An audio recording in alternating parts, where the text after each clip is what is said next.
ሰላም ጤና ይስጥልን የተከበራችሁና የተወደዳችሁ ውድ የጊዜ ሬዲዮ ቤተሰቦቻችን፣ ለዛሬ የቅዳሜ መዝናኛ ያዝንላችሁ ስለ አንጋፋው አርቲስት አሰፋ ባተ ይሆናል።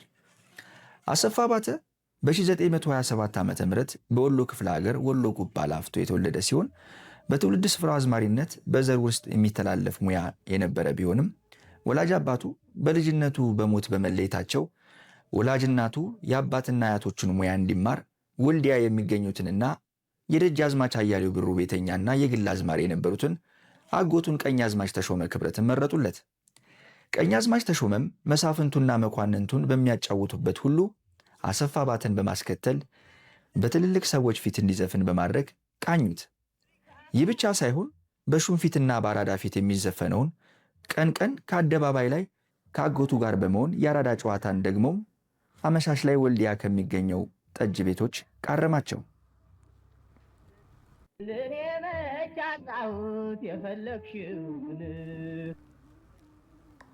በወሎ አዝማሪዎች ዘንድ ከአያት ቅድመ አያት የሚመጣ አዝማሪነት ደረቅሌ ሲሰኝ ከሌላ ማህበረሰብ ሙያው ስቦት የሚቀላቀልን ባለሙያ ደግሞ ወረሲሞ ይባላል። አሰፋ ባተ ወደዚህ ሙያ በተቀላቀለ አጭር ጊዜ በሙያው አንቱታን በማትረፍ መኳንንቱንና መሳፍንቱን እንደ ቀልድ ያየው ሁሉ የግሉ ሊያደርገው የሚሻማበት ዝነኛ ደረቅሌ አዝማሪ ሆነ። በዚህም ከመኳንንቱና ከመሳፍንቱ አጫዋትነት አልፎ በወቅቱ የወሎ ገዢ ለነበረው ልዑል አልጋ ወራሽ አስፋ ወሰን የግል አዝማሪ ለመሆን በቃ። የሚገርም ነው። አሰፋ ባተ ከግል አዝማሪነት ብቻ ሳይሆን የራሱ ተሰጥኦና ችሎታም የነበረው ሰው ነው።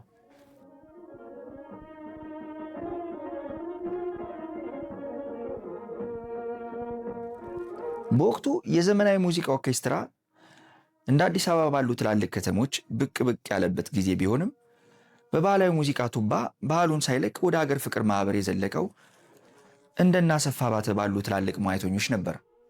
አይገርምም? አገር ፍቅር ቲያትር የመመስረት ወይም የመነሻ ሐሳቦች አሰፋ ባተ ነው ቢባል ማን ያምናል?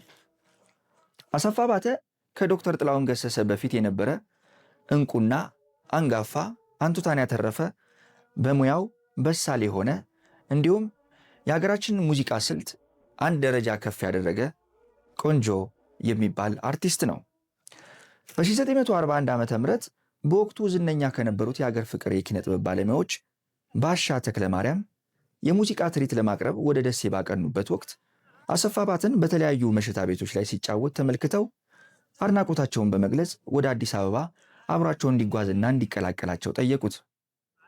አሰፋ ባተም የልዑሉ የግል አዝማሪ በመሆኑ በቀላሉ መሄድ እንደማይችል ገልጾ አስፈቅዶም ሆነ ጠፍቶ መጥቶ እንደሚቀላቀላቸው በግልጽ አብሯቸው ሳይጓዝ ቀረ።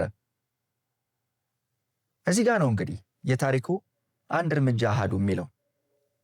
በዙ ዓመት ወደ አዲስ አበባ በማቅናት በ14 ዓመቱ የሀገር ፍቅር ማህበርን ተቀላቀለ። ገና የሀገር ፍቅርን ከመቀላቀሉ በርካቶች የሚወደድና የሚደነቅ ለመሆን በቃ። ሸግዬ ሸጊቱ፣ ትዝታ፣ ባቲ፣ የማትበላ ወፍና ሌሎች ከ50 የሚልቁ ሙዚቃዎችን በአጭር ዕድሜው ሊሰራ ችሏል። አሰፋ ባተ እጅግ ደግና አብሮ መብላትን መጠጣትን የሚወድ ከነኩትና ከደፈሩት ደግሞ ወደ ኋላ የማይመለስ ለጓደኞቹ መከታ እንደነበረ የቅርብ ጓደኞቹ ይናገራሉ። አሰፋ ባተ ኑኑና መሳይ የተባሉ የሁለት ልጆች አባትም ነበረ። ነገር ግን ታኅሳስ 11 ቀን በ1955 ገና በለጋ ዕድሜው ብዙ በሚጠበቅበትና በሙዚቃ ኢንዱስትሪው ከፍታ ማማ ላይ ይቆናጠጣል ተብሎ በሚታሰብበት በ28 ዓመቱ በድንገተኛ ህመም ከዚህ ዓለም ድካም አረፈ። በዚህ አነስ ያለ ጥንክር ልናነሳ የወደድነው ስለ ኢትዮጵያው አንጋፋው አርቲስት አሰፋ ባተ ከብዙ በጥቂቱ ነው።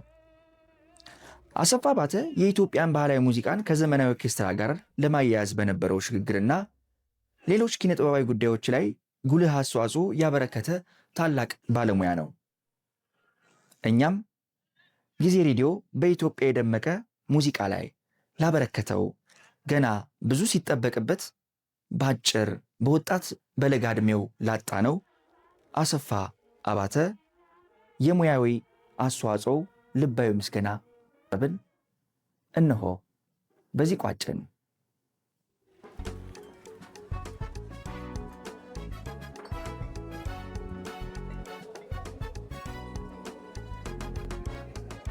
ጊዜ ሬዲዮ ሁሉም በጊዜ